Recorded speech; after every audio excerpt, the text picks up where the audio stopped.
Semoga sampai detik ini kita senantiasa dinaungi oleh rahmat Allah Subhanahu wa taala yang menjadikan kita semakin bergembira dan semangat menunaikan ibadah puasa Ramadan sekaligus mengisi setiap waktunya dengan meningkatkan berbagai macam amal soleh yang mampu kita optimalkan. Di atas semua itu, semoga Allah Subhanahu wa taala berkenan menerima seluruh rangkaian ibadah yang kita tunaikan setidaknya sampai detik ini. Teman-teman, di antara menu ibadah Ramadan ada yang diwajibkan fardu, ada yang disunnahkan, dituntun untuk memberikan kelengkapan, kemuliaan yang bisa kita raih sekaligus tambahan pahala yang mampu kita dapatkan. Di antara ibadah sunnah itu adalah ibadah yang dikerjakan di waktu sahar, waktu singkat menjelang fajar. Kurang lebih kisaran 15 sampai 30 menit menjelang fajar. Bila pun waktu subuh, misal saja ambil pasnya jam 4.30, maka waktu sahar tepat di pukul 4 menjelang ke waktu fajar. Segala aktivitas yang dikerjakan di waktu sahar dinamakan dengan sahur. Selama ini kita terfokus pada satu ibadah yang pernah juga kita kaji dengan sangat mendalam, yaitu makan yang dilakukan di waktu sahar, sehingga disebut dengan makan sahur. Tasahharu fa inna fis sahuri barakah. Demikian tegas Nabi SAW, makan sahurlah Anda, karena di dalam makan sahur yang benar itu terdapat banyak sekali keberkahan, banyak sekali tambahan-tambahan kebaikan. Pada titik ini, kita telah mengkaji dengan cukup detail insya Allah tentang makna sahar, tentang keberkahan di waktu sahur. Namun demikian, ada satu rahasia amalan yang kiranya jarang terungkap. Padahal amalan ini begitu penting.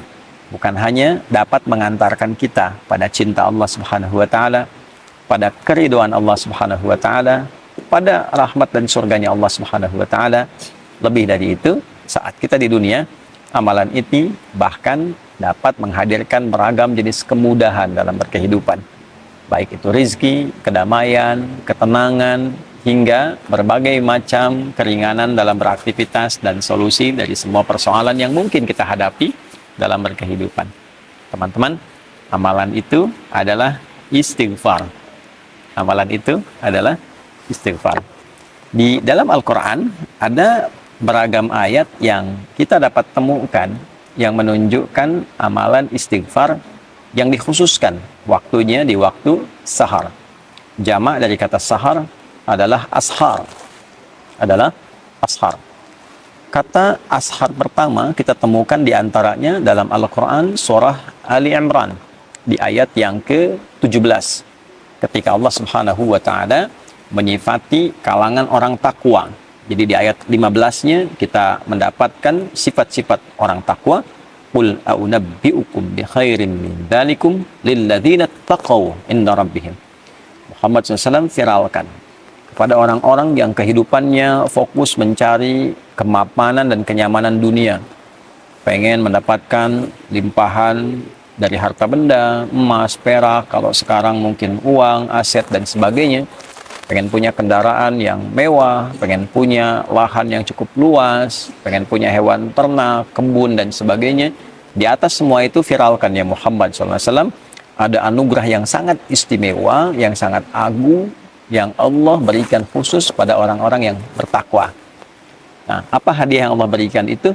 Ya, ada jannah berupa surga yang dihiasi dengan keindahan yang sangat sempurna, pasangan-pasangan yang sangat serasi, dan yang paling tinggi adalah keridhaan Allah Subhanahu wa taala. Kalau Allah sudah ridho, semua akses dibuka, langit dan bumi dibuka. Ya, untuk siapa orang-orang itu?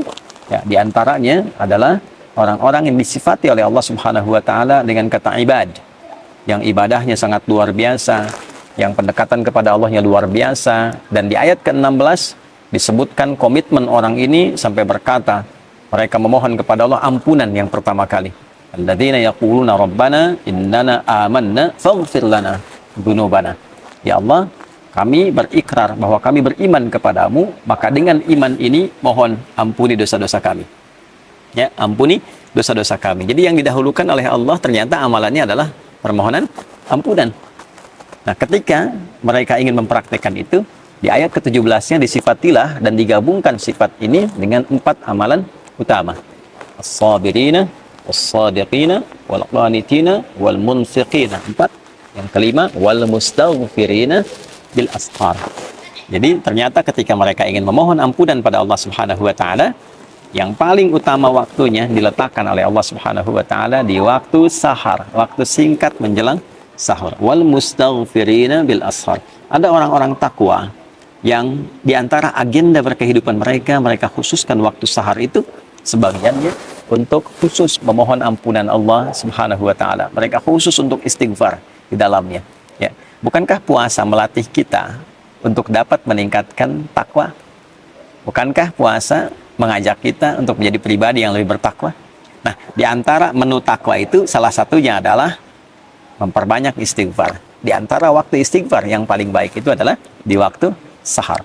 Orang yang memperbanyak istighfar di waktu sahar, maka oleh Allah disejajarkan dan diberikan ia satu kesamaan. Bisa ditafsirkan juga, bisa mendapatkan limpahan karunia yang setara. Satu, dengan orang sabar. Artinya orang yang rajin istighfar juga saat bersamaan akan cenderung memiliki kesabaran yang luar biasa.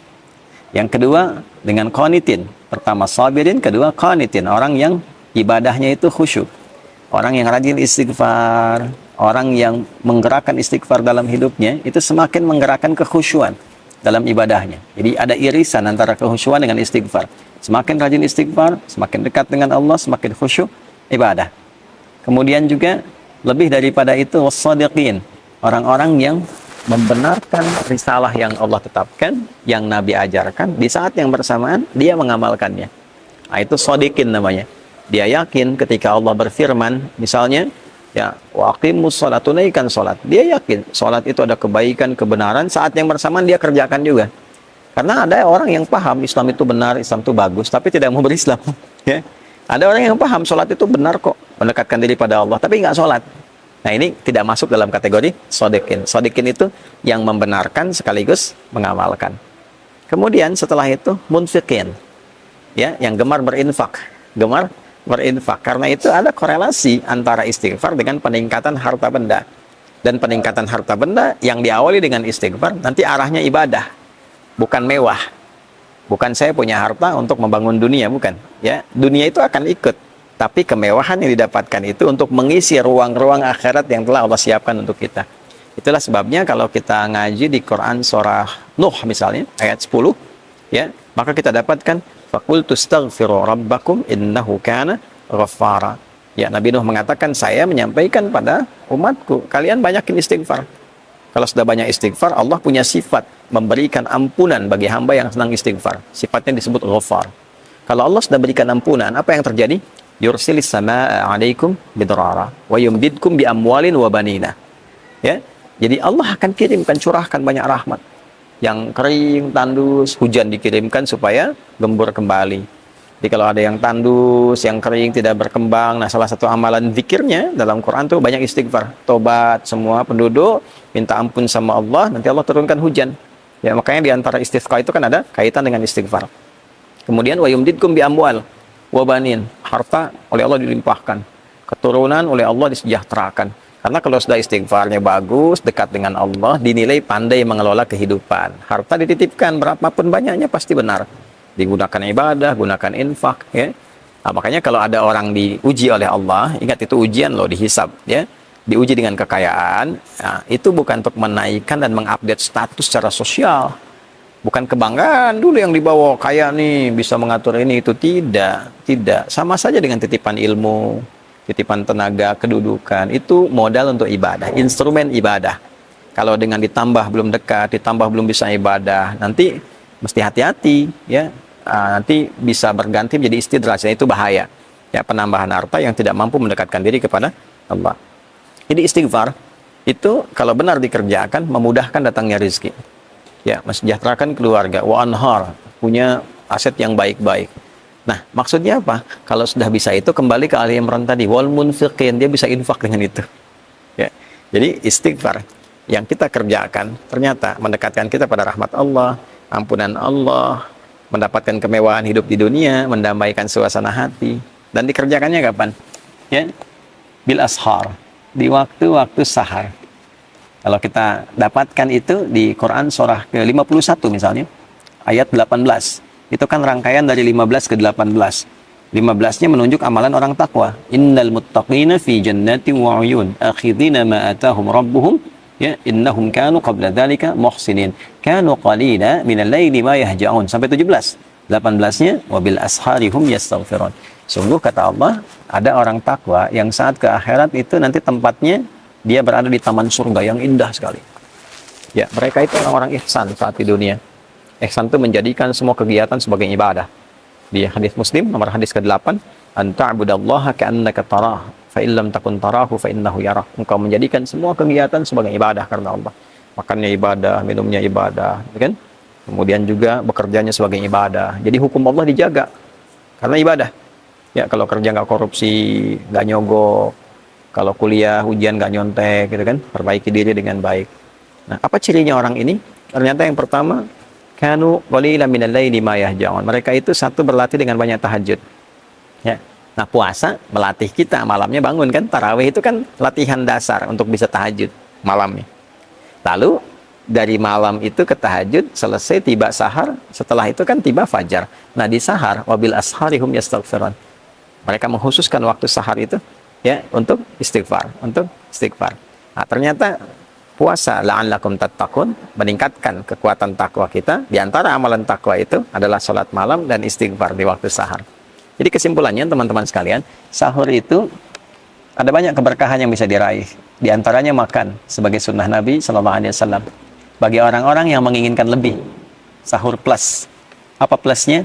Ya, plusnya adalah mengisi ruang-ruang di waktu sahur dengan istighfar. Setelah sahur, sambil menunggu waktu subuh tiba, perbanyak istighfar dengan cara yang benar, dengan tulus minta ampun sama Allah, ingat-ingat dosa. Kalau bisa nih diurutkan, masih panjang Ramadan insya Allah ke depan ya, masih ada waktu yang sangat cukup. Hari pertama untuk istighfari pikiran yang kadang-kadang kurang tepat, istighfari telinga yang salah dengar, istighfari mata yang salah melihat, lisan sampai ke ujung kaki, sampai kita merasakan kenikmatan dengan istighfar itu, yang dengan itu menjaga semua organ tubuh kita untuk bersikap mulia. Ya, berhasilnya itu bisa nampak dengan perubahan yang terjadi di organ tubuh ini. Lisan yang diistighfari keluarnya lembut, baik, sopan. Telinga yang diistighfari ya keluar hasilnya itu mendengarnya yang baik-baik. Pada yang tidak baik rasanya sudah kurang nyaman, gitu ya. Ada demikian sampai ke ujung kaki kita, sampai kita menjadi bagian insya Allah ibadah rahman hamba Allah yang disayang oleh Allah Subhanahu wa Ta'ala. Nah, itulah bagian dari kegiatan-kegiatan yang bisa kita isi selama Ramadan yang selama ini mungkin tidak banyak viral di kalangan masyarakat. Ya, jadi kalau teman-teman ingin mengisi ruang-ruang di waktu sahur yang saat itu dosa bisa diampuni, rizki bisa dimudahkan, hati didamaikan, dan pulang mendapatkan jaminan ridha Allah Subhanahu wa Ta'ala sebagai anugerah teragung yang Allah siapkan. Tentu kalau sudah Allah ridha, surga menanti dengan segala kenikmatannya yang seperti Allah janjikan. Istighfar di waktu sahar. Astaghfirullahaladzim, astaghfirullahaladzim, astaghfirullahaladzim, alladzi la ilaha illa huwal hayyul qayyum wa atubu ilaih. Saya mohon ampun ya Allah, saya mohon ampun ya Allah. Ya Allah, Engkau Tuhan satu-satunya aku sembah, aku pertuhankan, yang selalu tidak pernah putus mengawasi dan memberikan rahmat-Mu kepadaku. Aku mohon ampun. Selama ini banyak berbuat salah, berbuat dosa, melanggar ketentuan. Ampuni dosaku ya Allah. Minta ampun, minta ampun. Mudah-mudahan dengan itu berkah hidup kita terjaga dari berbagai hal yang tidak Allah sukai. Semoga Allah menerima amalan kita dan memberikan kemampuan kepada kita untuk mengamalkan apa yang telah kita pelajari. Subhanakallahumma rabbana wa bihamdika asyhadu an la ilaha illa anta nastaghfiruka wa natubu ilaik. Waj'alna min ibadikal mustaghfirin waj'alna min ibadikal muttaqin wa akhiru da'wana alhamdulillahi rabbil alamin. Adi Hidayat, Mira. Assalamualaikum warahmatullahi wabarakatuh.